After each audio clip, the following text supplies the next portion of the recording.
Like a lot of investors, I wish I could get back in that DeLorean, go back in time, knowing what I do now and start investing all over again. But of course, that's not going to happen.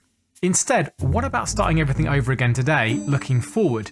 Now, if you're a new investor or you want to get started soon, you're probably thinking you've had some terrible luck, as 2022 has been the worst start to the stock market for the last 50 years or so. It's just typical, isn't it? So this means that you should just wait for a few months or a couple of years for everything to get better, right?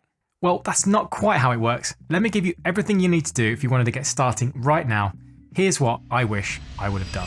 First things first, you know the old saying that if you fail to prepare, then you prepare to fail. Investing isn't any different, and you need to get your house in order before you go throwing all of your cash into the latest stock that promises to change the world. Ask yourself the question, what you're investing for in the first place.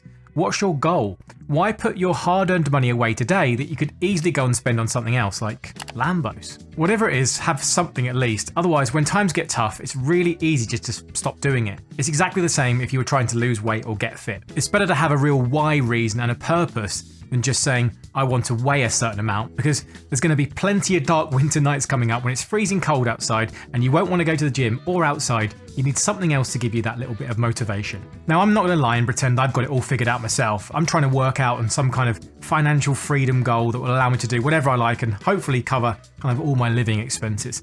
At what age or when that will happen, I don't actually know, but I'd definitely like to have that as an option. Next up, if you get your house in order and you cover off all of these basic things, I can promise you that when times get tough in the stock market, exactly like they are now, you won't do what too many people do and what I've done multiple times in the past, panic and sell out. I think it's so important to get these things right, and if anything, they might be more important than what you actually choose to invest in, but a bit more on that later. So first up, you need some kind of emergency fund, and all of this means is you need some kind of access to cash that you can get access to if something happens in your life that means you need money fast. It could be a broken down boiler, it could be car repairs, it could even be losing your job and then needing 3 months to find another one. Any possible scenario that you can imagine could happen, so get yourself saved up first, either with cash itself or even just access to cash. Some people say 3 months worth, others say more, it's completely personal.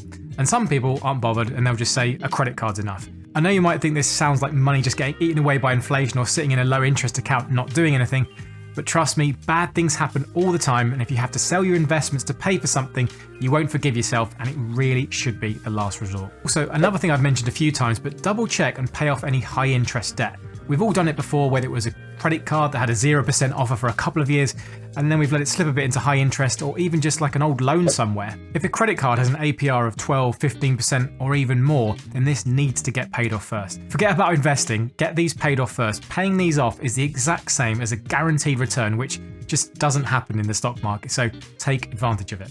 And again, knowing that you don't have any debt is going to really help you during stock market crashes and corrections, because looking at your investments dropping 30, 40% or even more will definitely have an effect on you. Now, we're nearly at the exciting part where we can actually start to get invested, but we've still got to consider a couple more points. Honestly, if I'd done all of these a few years ago, I would have been so much better off, but hey, all we can do is look forward. Anyone who started investing over the last couple of years, which was millions of people, have quite possibly had some of the best times to invest. We've been in a crazy bull market where pretty much everything's gone up, from small unprofitable tech stocks, meme stocks, and JPEG images of rocks and monkeys. Oh, and don't forget Pokemon cards. If you ever see someone paying hundreds of thousands of dollars for a shiny Charizard, it may mean the sign of a market bubble. We'll have to remember that one for next time. Anyway, the point I was going to make was twofold. Firstly, you need to make sure that any money you do want to invest, you'd be happy to lock away for at least a few years. Consider the moment you've made the investment, locking away the cash, and you can't touch it. And this is firstly because anything can and will happen. Stocks don't only go up, and in fact they do go down and they can crash pretty quickly. Again, just look at what's happening in the stock market right now. And secondly, if you want to get used to building up your wealth with investing, you have to let compounding do its thing, and that's the long-term effects of growth, which, the clue being in the name, can only happen in the long term. Oh, and it wouldn't be a YouTube investing video if I didn't at least use Warren Buffett as an example. The poor guy gets wheeled out so often. By investing for such a long time, the Oracle of Omaha himself has compounded his wealth so much, but the point is that his real fortune has only come in the last few years. In fact, the majority of his wealth has been made in just a small period of time. Now, don't get me wrong here, he wasn't poor at any point, but the crazy billions have only really come recently. So take a leaf from his book and expect to put your cash away for at least a few years. But again, maybe go back to why you're investing in the first place to help you get some more motivation. Oh, and one more thing on this getting ready part, don't rush. I know this might sound weird because I'm telling you that you need to get started sooner than later, but truly, there's no rush. It's not about days or weeks or even months, we're talking years here. So if you take a few weeks to get everything ready and you really learn about investing, that's fine. Read some books, watch some YouTube videos from people who've made hundreds of videos on investing, and just try and get yourself familiar with some of the basics. Anyone can do this and understand it. You don't have to know anything technical at all, I promise you.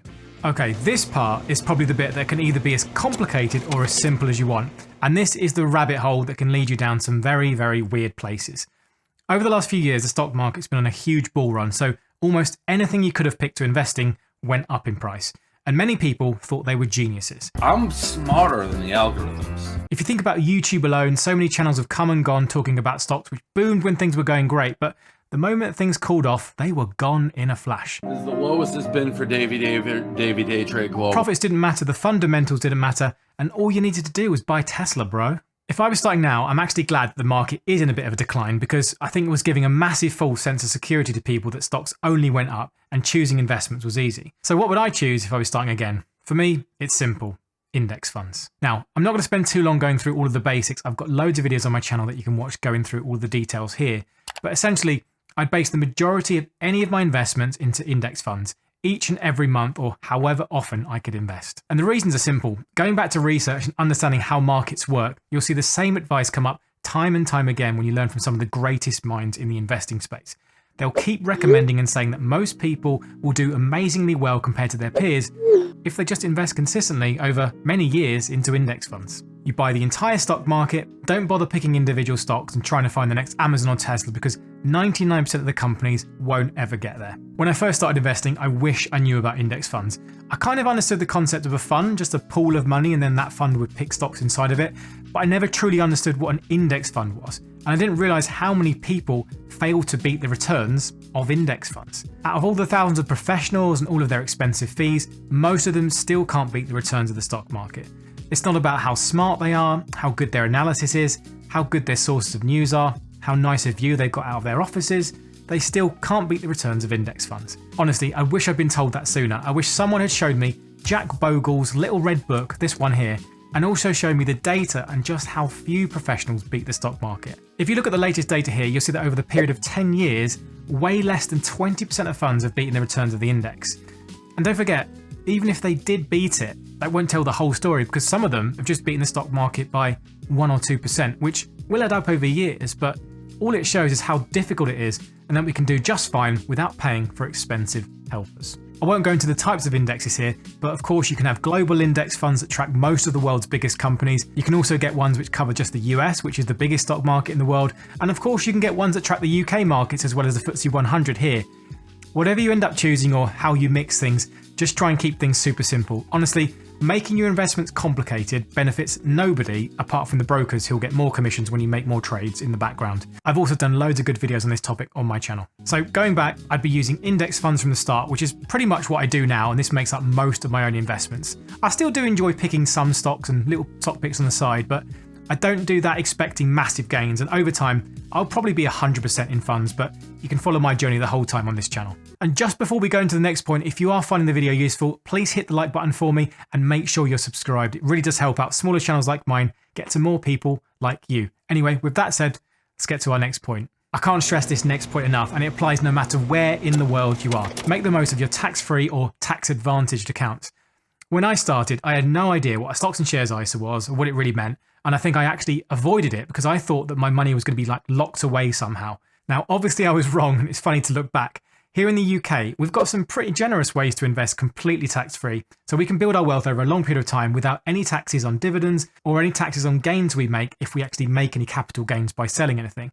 Now, I won't go into too much detail in this video, but please go on to my other videos after this and you can of course learn loads about them. But it might be one of the best ways to build wealth in the long run. I mean, having £20,000 per year, as it is right now, of an allowance to invest is amazing when you consider that over a really long period of time, when you finally need to sell, there won't be any taxes to worry about. It's not bad. And on top of that as well, you can also invest in a pension called a SIP. That's pretty much your own personal private one, and the government will even top you up some cash the more you put in. So just make sure you understand the different account types before you start. And in my opinion, if you can just keep as much of it in a stocks and shares ISA to keep things simple, but there's nothing wrong with using a normal investing account, but you do just need to be smart about how you work things out in case you did find yourself with some massive gains over many years. It might fall into a taxable event, but everyone's circumstances are going to be different. Anyway, on that note, I've got loads of different videos on my channel on that topic, but do remember, I'm not a financial advisor and not your accountant either. One of the final parts I wish I'd known when I started investing back when I did would have been one of the best ways to do it is just by being consistent.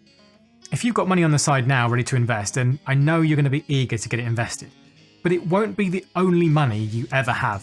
For most of us, we'll get paid regularly, and if you can, you should just try and set aside money to invest every month or week, whatever works for you, and just keep investing in your index funds and then whatever else you want to do on the side. If you can set up a direct debit for the same amount each month, that's even better.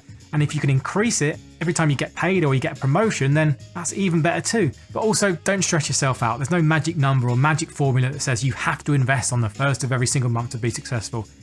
Life happens, and also, if you reach a target that you set at the start, then, well, that's you sorted. Some great advice I read often says, spend less than you make and then just invest the rest. But then I like to adjust that last bit and just say, invest what you can. It's important, I think, to not let investing take over your life so you end up with nothing to enjoy today, which, after all, I mean, there's no point having £1 million if you can't enjoy it and you just spent 20 years living on baked beans on toast. Doesn't sound like fun to me. So find a balance that works for you, but stick to whatever you choose, and then in theory, the hard part's done. But in reality, you then have to go through the many ups and downs that come along with the ride. Also, if you can avoid looking at your investing app or platform each day, I know at the beginning it's really tempted to see how much you're up or down on any given day, but honestly, it just ends up being a real mental drain on you. In the short term, anything could happen, and the more you look at your investments during bad times, it's only going to increase the chances of you probably selling out and never investing again. Now, I'm speaking from experience here, but I'm not going to lie and pretend that I don't look. I do look all the time, but it's not because I'm going to sell. It's more just because I'm curious and I like to keep track of the markets as part of my YouTube channel. But honestly, if you could just invest and never look again, or at least only look a few times a year, then I'll take whatever you're having. The mental part of investing is definitely something that people talk about, but they don't fully understand or at least appreciate until they actually experience a market crash or a massive fall in their investments. Everyone says they've got diamond hands until they don't, and it explains exactly why the stock market moves with emotions and sentiments in that short term. In fact, this is another reminder of another good book, The Psychology of Money. Definitely get this one on your reading list. It's a pretty good one. Okay, so that's what I'd do if I was starting again, but you might still be worried about starting now, so don't forget to watch this next video where I've gone into a few more reasons why now may or may not be the best time to get started investing. And then don't forget to see all the other videos for beginner investors on my channel. Drop me a like on the way out, subscribe for more, and as always, happy investing.